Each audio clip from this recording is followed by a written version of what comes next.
अस्सलाम वालेकुम। नई सोच और नई खबर के साथ मैं हूं उमर खयाम। नाज़रीन, सियासत के मैदान में हमें हर रोज़ कोई नई खबर या फिर कोई नया बयानबाजी सुनने को मिलती है। कहीं पर साबिक़ वज़ीर आज़म नवाज शरीफ की वतन वापसी से मुतल्लिक चैमगोइयाँ सुनने को मिल रही है, तो कहीं पर साबिक़ सदर आसफ़ अली ज़रदारी के इस्लामाबाद में डेरे और उनके मुबहिम बयानात और जो पस पर्दा जो उनकी मुलाकात हैं उसकी खबरें ज़बां ज़द-ए-आम हैं।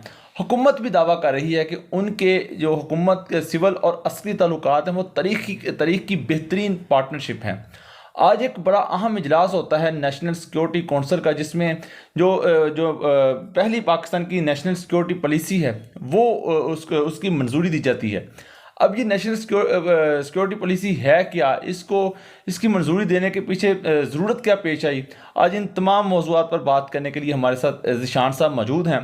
ज़ीशान साहब से बात करते हैं। हमारे जो इंट्रो का सबसे आखिरी बात है हुकूमत और जो अस्करी क़यादत के दरमियान बेहतरीन पार्टनरशिप के मतलब जो इजलास की आज नेशनल सिक्योरिटी कौंसिल का इजलास होता है, उसकी जो प्रेस रिलीज़ जारी की जाती है।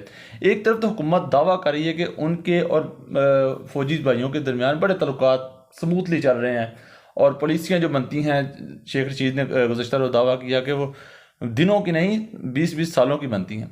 लेकिन आज जो बड़ा अहम इजलास होता है नेशनल सिक्योरिटी कौंसिल का, उसकी प्रेस रिलीज़ जारी होती है। प्रेस रिलीज़ में कहीं भी DGISI का नाम नहीं है और जो फुटेज प्राइम मिनिस्टर हाउस की तरफ से जारी की जाती है उसमें DGISI का कोई विजुलाइज भी हमें देखने को नहीं मिला।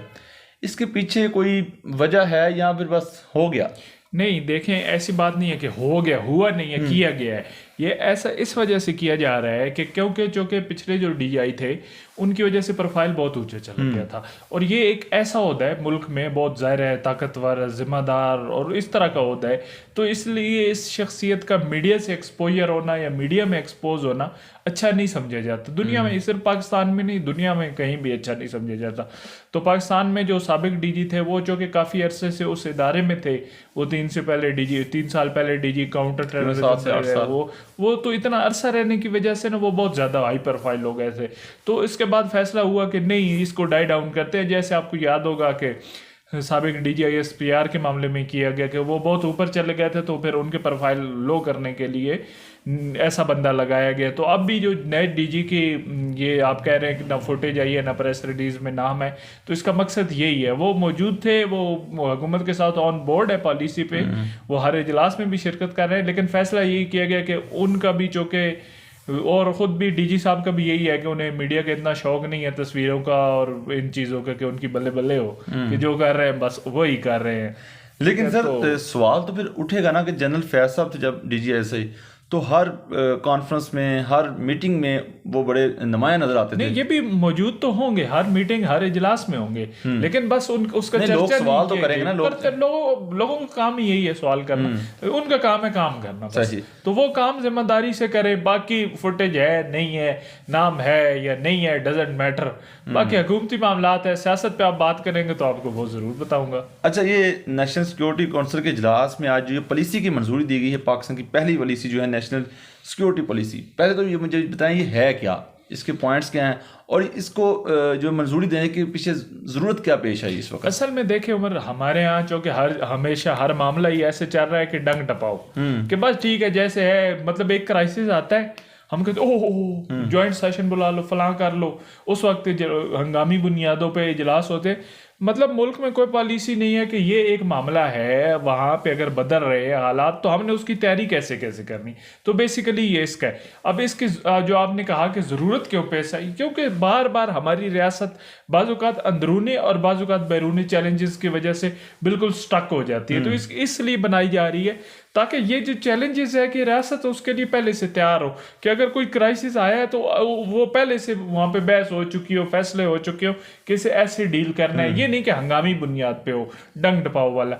बाकी जहाँ तक बात है कि सिक्योरिटी पॉलिसी कामयाब होगी या नाकाम, तो बुनियादी बात है कि जब तक आपके पैसे अपने नहीं होंगे ना, तब तक पॉलिसियाँ भी अपने नहीं होंगी। वरना कोई कहता रहेगा कि आपको आखिरी वक्त में आप मलेशिया समिट कैंसिल कर दे, आप वहाँ ना जाएँ, कोई कहेगा डू मोर, तो ये मसाइल जाहिर है हमें चाइना की यहाँ तरफ भी जाना तो एड्रेस कोई कहेगा वो जाहिर है अगर चाइना भी जाएंगे तो चाइना की भी कुछ डिमांड है ना, उनके भी वो हमन टोटा वगैरह के बारे में आपने पढ़ा होगा जिन्हें कर्ज दिए उनके साथ क्या हुआ। तो जाहिर है हर चीज देयर इज नथिंग फ्री, वो कोई फ्री लंच नहीं होता। चलें ये तो सिक्योरिटी अमूर के हवाले से बातचीत थी ना, अब थोड़ा सा सियासत के हवाले से बात कर लेते हैं। हमारे जो हर दिल अजीज़ जो है नवाज शरीफ साहब, बड़ी चहमगोइयाँ सुनने को मिल रही हैं। नून लीग के जो बड़े बड़े नाम हैं, हसन इकबाल, साद रफ़ीक, उनके बयानबाजी कुछ दिनों से सुनने को मिली कि नवाज शरीफ आ रहे हैं जी वतन वापस।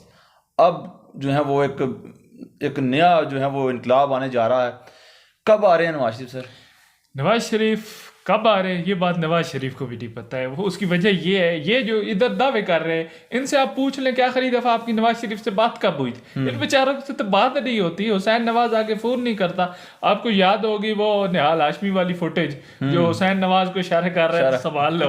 अभी तो मियाँ साहब की ये सूरत हाल है कि वो एक पुराना सा देश के सामने पड़ा है, लोग मिन्नतें कर रहे हैं कि बिरयानी खा लो मियाँ साहब। वजारत उस्मा या वो चीजें बड़ी दूर की है। या तो वो ये यहाँ के जर्नलिस्ट लिखते हैं स्क्रिप्ट तैयार है, वो आएंगे जेलों में मुकदमा लगेगा, यूं होगा और यूं वजीर आज़म। जर्नलिस्ट तो उनके बारे में बड़े बड़े कसीदे देखो उनका बेचारों का रोजी रोटी यही है ना। ये तो हम 3.5 सालों से यही देख रहे हैं ना। अच्छा। तो पहली दफा आपको पता है जब मौलाना साहब आए थे तो ये हो गए, एक नहीं दो नहीं 3 इस्तीफे। तो वो 3 इस्तीफों वाले सुने आजकल मिन्नतें कर रहे हैं कि मेहरबानी कर स्क्रीन पे वापसी दे दो। आए सी स्क्रीन पे कुछ हाँ वो आते हैं और फिर गायब हो जाते हैं। अच्छा, अगर हम साबिक सदर आसिफ ज़रदारी की बात करें, बड़े हशाश बिशात नज़र आए हमें, चंद जो फुटेजेस नज़र आई हमें। इस्लामाबाद में डेरे लगाए बैठे हैं जनाब, तो बड़े उनके जो बयानात हैं वो पूरी बात नहीं करते हैं, वो मुबहिम से बयानात करते हैं जिससे जो हो आइंदा की पिक्चर क्लियर होती हुई नज़र आती है। क्या वाकई उन्हें भी कोई ऐसी कोई यकीन दहानी करा दी गई है कि कितना हिस्सा मिलेगा उन्हें आइंदा 2023 में? असल में ना आसिफ जरदारी की एक चीज़ आपको माननी पड़ेगी कि पार्लियामेंट के अंदर के वो बहुत खिलाड़ी हैं। उन्होंने सादिक संजरानी को मतलब टाइम दिया नहीं बनाया, जब बनाना था तब बनाया, फिर उन्होंने यूसुफ रजा गिलानी को सेनेटर बनवाया। ये वो उनकी कामयाबी के। उसके अलावा वो जब से लाहौर में थोड़े से उन्हें वोट मिले हैं ना तो वो थोड़ा सा मतलब खुद ही परेशान से हो गया। अच्छा साइड इतनी अहमियत है, खानेवाल भी 2 गुना वोट मिले, वो पैसा भी बहुत लगाया है ना उन्होंने। तो वो उन्हें पता है कि इस पैसे जितना भी लगाए ये वोट 50 से 90 हज़ार नहीं हो सकता, यानी सीट नहीं दिला। उन्होंने टेस्ट किया बेसिकली कि कितना हो सकता है अगर मैक्सिमम खर्चा करे तो बात यह है कि वो इस वक्त तो मैदान से बाहर दौड़ रहे हैं। वो ठीक दिखाने के लिए मैं एक्साइटेड मेरे से फार्मूले मांगे जा रहे हैं। वो बेचारे के साथ मसाइल है, फिर डोमिसाइल की वजह से फौरन जवाब भी आ गया कि भाई यार क्यों कौन मांग रहा तो फार्मूले शायद 10 दे हो। तो वो एक असल में जरदारी साहब का असल में परेशानी तो ये है, वो जब कहते हैं मैं पंजाब जाके बैठूंगा, मैं इस्लामाबाद में जाके बैठूंगा, टेंट लगाऊंगा, तो वो शेख रशीद वाली बात है कि अब टेंट उखाड़ने का वक्त है। अब ये टेंट लगाने का नहीं, क्योंकि पीपल्स पार्टी को नुकसान ही पंजाब से अगर गायब हुई तो वो जरदारी साहब को ही तो गायब, वरना उससे पहले तो पीपल्स पार्टी को पंजाब से इख्तियार मिला था। तो उन्हें पंजाब में आना नहीं बल्कि जाना चाहिए ताकि बिलावल कुछ ना कुछ पंजाब में कर सके, कुछ सीटें ले सके। फार्मूले वाली बात कर शेख रशीद साहब ने बड़ी कि आप अगर आपके पास फार्मूला तो उनके पास जो अपोजिशन में वो रोज फार्मूले बनाता है, वो कहता है बस ए मेरा काम सिद्ध हो गया, बस मेरी मुश्किलें यही पे खत्म हो गई है। तो आसिफ जरदारी भी यही है कि खुद अकेली दौड़ रहे, कह रहे मैं सबसे आगे हूँ। तो वो इस वक्त आपको भी पता है जाहिर है सिचुएशन, तो जहाँ एक तरफ मियाँ साहब अपने सामने देजकी रख के बैठे हैं तो उधर इसी तरह आसिफ जरदारी ने भी अपना टेंट लगाया हुआ है। लेकिन हालात यही है कि हुकूमत परफॉर्म करे तो इनके टेंट ऐसे ही रह जाएंगे, उखड़ जाएंगे, नहीं टेंट उखड़ जाएंगे, वरना ये टेंट और आबाद हो जाएंगे और देश के दोबारा भर जाएंगे। अब टाइम कितना रह गया, हुकूमत अब क्या परफॉर्म करेगी ज्यादा से ज्यादा? अब ये तो हुकूमत पे है ना सर। हुकूमत ने तो कुछ सोचा होगा कि 2023 आने में कुछ अब साल नहीं बचे, कुछ महीने रह गए हैं, कुछ ना कोई ट्रम्प कार्ड, कोई ना कोई ऐसे पत्ते तो छुपा के रखे होंगे। क्रिकेट मैच हुआ था वर्ल्ड कप में, तो हम सब सोच रहे थे कि पाकिस्तान चूंकि इंडिया बड़ा टारगेट नहीं देख सका, तो बुमराह जो है ना उसकी अच्छी बॉलिंग थी तो उसको कोहली ने बचा के रखा। वो जो अब्दुल रज़ाक लतीफ़ा सुना रहे थे कि वर्ल्ड कप में कह रहे थे कि वर्ल्ड कप में यूनुस खान ने मेरे 2 ओवर कराए, मैंने बहुत अच्छे ओवर किए तो तीसरा नहीं दिया। मैंने पूछा, जब पूछता कब, कहते रखा हुआ है, अभी बचा के रखा हुआ है। तो इमरान खान ने भी जो है ना वो परफॉर्मेंस वाली पॉलिसी वो बचा के रखी हुई है। कब करेंगे? लगता है ये 5 साल के बाद ही परफॉर्म करेंगे। चलें सर जी, 27 दिसंबर है आज का दिन, तो बड़ा तारीखी दिन है। 14 साल गुजर गए हैं शहीद बीबी बेनज़ीर भुट्टो की। आज उनका यौम शहादत भी मनाया जा रहा है। लाड़काना में पीपल्स पार्टी जो हमेशा तकरीब करती है, वो भी तकरीब भी हुई। वो जो लड़की लाल कलंदर थी, इसके आप बड़े नाकद भी हैं इस चीज़ के। वो देखिए सिर्फ लाल कैलेंडर नहीं थी ना, वो लूट एंड प्लंडर भी थी। जब वो पाकिस्तान बनने की बात आती है, 14 अगस्त आता है, तो आप कहते हैं जरा नहीं इस पे भी सवाल करें कि पाकिस्तान क्यों बना था, तो बनने से क्या हासिल हुआ। 6 सितंबर आता है तो आप कहते हैं और नतीजा निकालो जी, सिर्फ ये खुशियां ना मनाओ बल्कि एनालिसिस भी करो कि क्यों हारे थे। तो जब सब चीज़ों का एनालिसिस होता है तो इनकी शख्सियत का दूसरी शख्सियत के दूसरे पहलू का एनालिसिस नहीं होना चाहिए।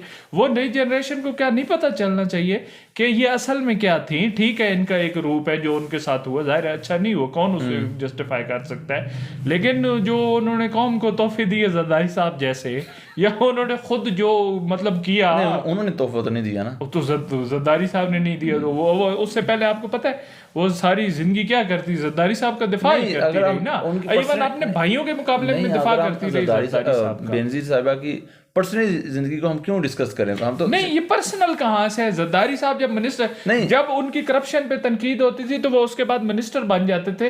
तो ये इट्स नॉट अबाउट पर्सनल भाई। नहीं, जिस तरह हम कहते हैं खान साहब का एक टेन्योर था, जब वो प्ले बॉय भी का भी दौर गुजरा, तो हम उस पर नजर नहीं डालते ना। नहीं, तो आप फिर इस पे भी नजर ना डालें कि उन्होंने फौजियों के चार्टर ऑफ डेमोक्रेसी 2006 में किया, 2007 में उन्हीं मुशर्रफ के साथ मुलाकातें शुरू कर दी, उन्हीं से एनआरओ ले लिया। फिर भाईजान आप कुछ भी डिस्कस ना करें ना, आप ये जो है कि किसी को मार्जिन देना है किसी को नहीं देना, ये पैमाने मुख्तलिफ क्यों है। ठीक है जी, ये जो सियासी बसात पर आजकल हर रोज़ हमें नए खेल देखने को मिल रहे हैं, उस पर हमने डिटेल जो है वो गुफ्तगू की। आज की वीडियो में इतना ही। अगली वीडियो तक मुझे दीजिए इजाज़त। अल्लाह हाफिज़।